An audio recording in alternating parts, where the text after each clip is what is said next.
Labdien, Valdi! Labdien, Līga! Jā, ir tā interesanti, braukājot no Rīgas uz mājām uz Siguldu pa laikam un pievēršot uzmanību šai mājai, acīs ļoti labi iekrīt uzraksts Valtera acu protēžu laboratorija. Un zinot, kā Valdis Valters ir siguldietis, tāda interesanta asociācija, bet tuvāk esam sapazinušies tikai šajā gadā. Tāpēc pastāsti lūdzu, cik daudzās vietās Latvijā ir šāds uzraksts Valtera acu protēžu laboratorija? Tā ir sagadījies, kad tik redzamā vietā man bija lemts darboties. Un uzraksts bija principā paredzēts nedaudz pieticīgāks un kautrīgāks, bet tā sanāca. Latvijā otrā vieta ir Sigulda. Tur ir vairākās. Pirmajā stāvā, otrajā stāvā uzraksts par mūsu darbošanos.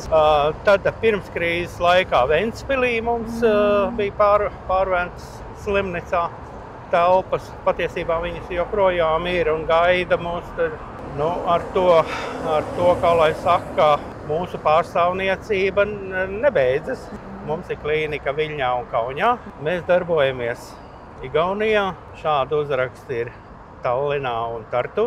Ir uzraksti Nottingemā, Lielbritānijā. Tur mūsu galvenais office ar filiālītēm Londonā.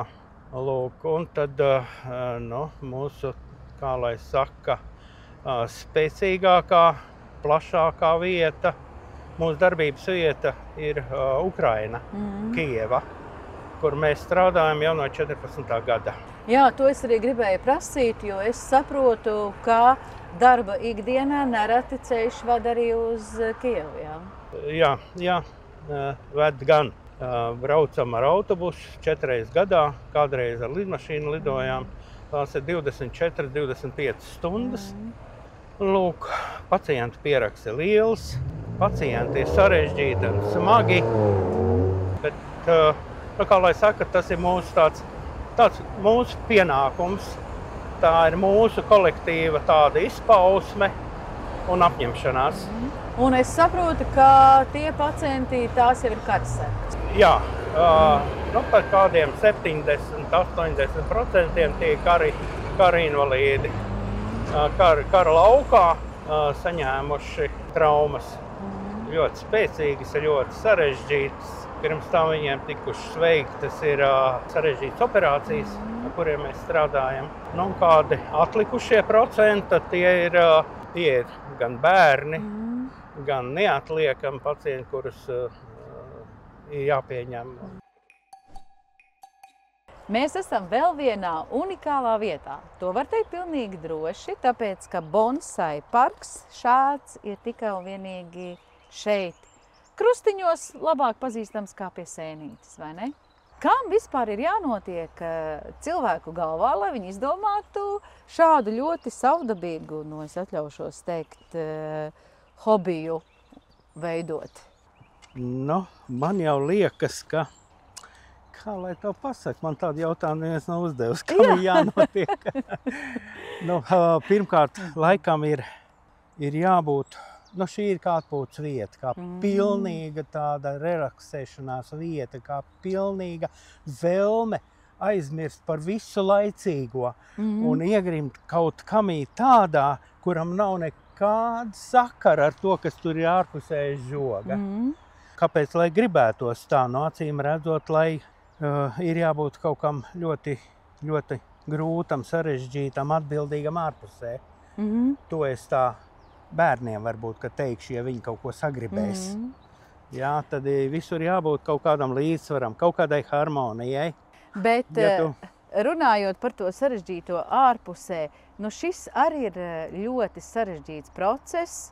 Arī kartupeļus stādīt ir jāmāk, bet šis nav iestādīt kartupeļus vai burkānus iesēt. Šī ir arī ļoti specifiska prasme.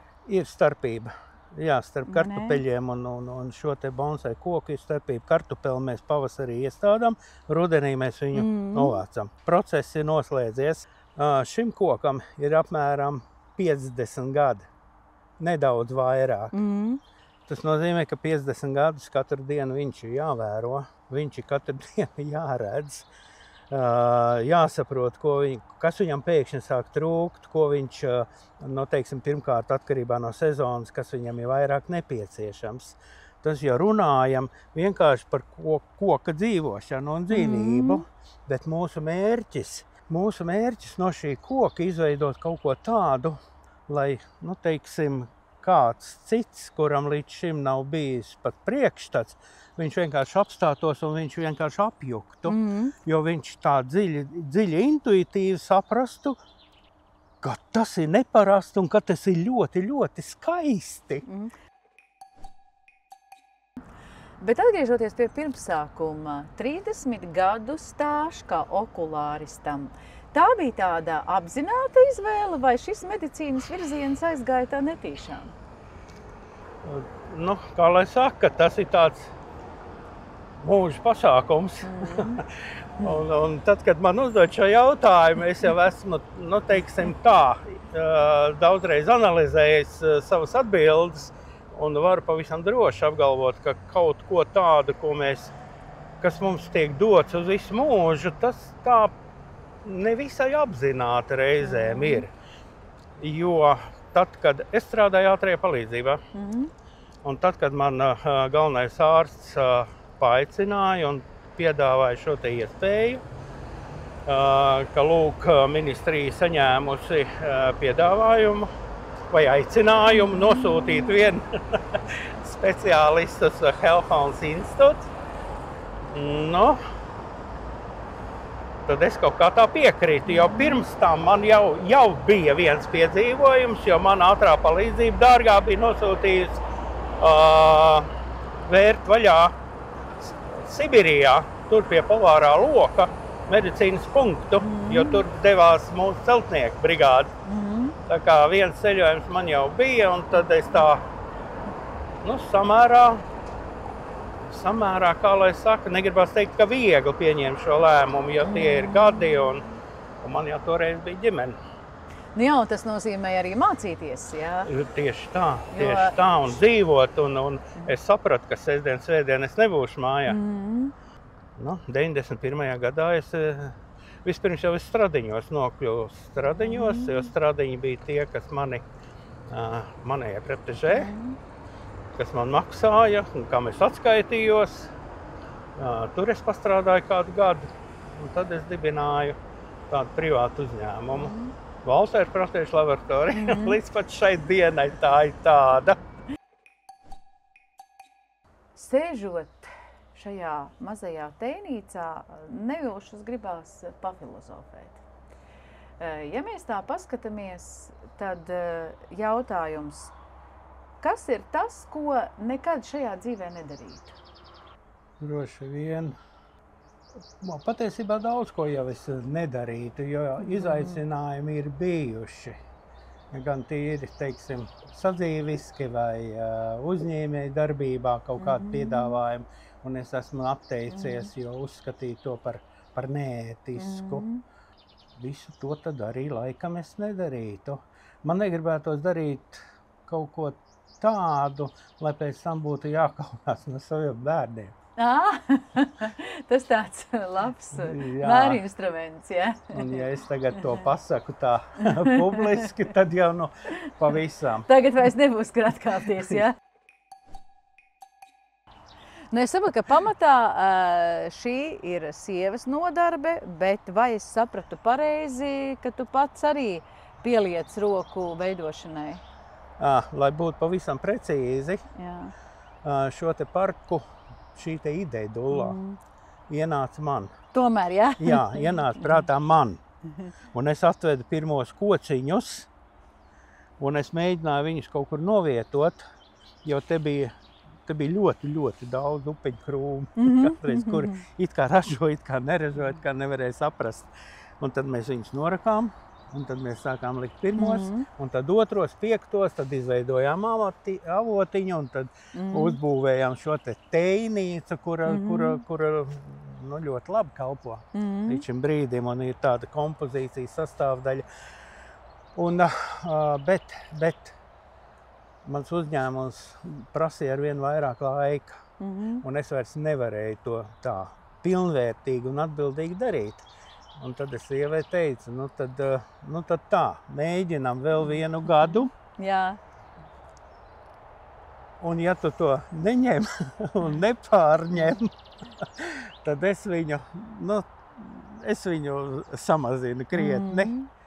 Un Inga teica, nē, mēs tādu skaistumu nedrīkstam pazaudēt, un mums viņu jārāda. Un bija, kas mums ieteica vēl pat biļetes tirgot. Jā. Lūk, un tagad pēdējos jau ļoti daudzus gadus patiesībā tas ir viss uz Ingas pleciem. Es atnāku šeit pat nepārbaudīt. Es te, teiksim tā, palūdzu atļauju kaut kur pasēdēt, kaut ko pagraizīt, kaut ko palocīt, kaut ko tādā veidā. Vai meistarklasēs, kad atbrauc mums speciālisti no Eiropas, ar tiem sasveicināties, atcerēties tos laikus, ka mēs sākām kaut ko tā, bet tas ir tagad Ingas darbs. Kā būtu, ja nebūtu Valds Valters? Siguldā, novadā, mūsu sastapšanās. Man ir prātā viena doma, bet varbūt pats var pateikt, kā būtu, ja nebūtu Valds Valters? Ka šajā dzīvē būtu citādāk? Tas kā es tagad? Jā. Pirmkārt, es domāju, ka noteikti kāds būtu, kas to visu dara un pat varbūt pat labāk. Tas ir viens. Otrs, es uzskatu pavisam noteikti, ka patiesībā es nevarēju nebūt. Es tāds fatālists. Jo kaut kādas tādas kaut kādi netīši notikumi mūsu dzīvē jau nenotiek, it sevišķi tādā lielā mērogā. Ja man tur bija jābūt, tad man tur ir jābūt, un es esmu. Un es, jūs saprotat, reizēm jau gribās nebūt vairs. Gribās kaut ko citu reizēm, it sevišķi, kad tu vēlā vakarā tu iznāc un knapi velcies. Viss. Varbūt kaut ko citu.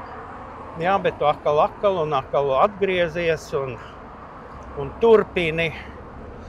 Jūs saprotat, man ar valdībām, Latvijas, Igaunijas un Lietuvas valdībām ir 30 gadus gari valsts līgumi, saistība un atbildība.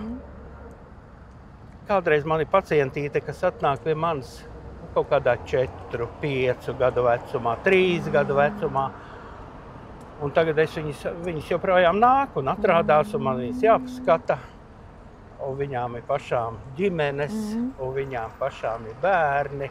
Un tad mums ir arī blakus par ko parunāties. Un tad es tā patiešām domāju, ka nevarēja būt savādāk. Vienkārši tā ir un viss. Jo aizvākt man no skatuves. Pasaulē bija entās iespējas. Redz, un atkal paņemot kā citās sarunās kaut kādās līdzībās, jā, mums ir zināma gadu starpība, bet es domāju, ka šī ir viena tāda iezīme, kas mums abiem ir kopīga. Ja kaut ko dara, tad dara pamatīgi. Jā?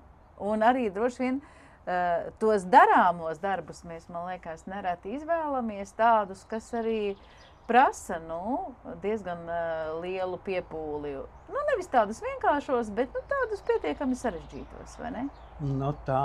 Tā tas izskatās. Tā laikam sanāk, jā. Jā, tagad, kad atskatās un pavērot, tad tā arī izskatās, ka mums tā Sīkumainība nepiemīt, jā? Pilnīgi.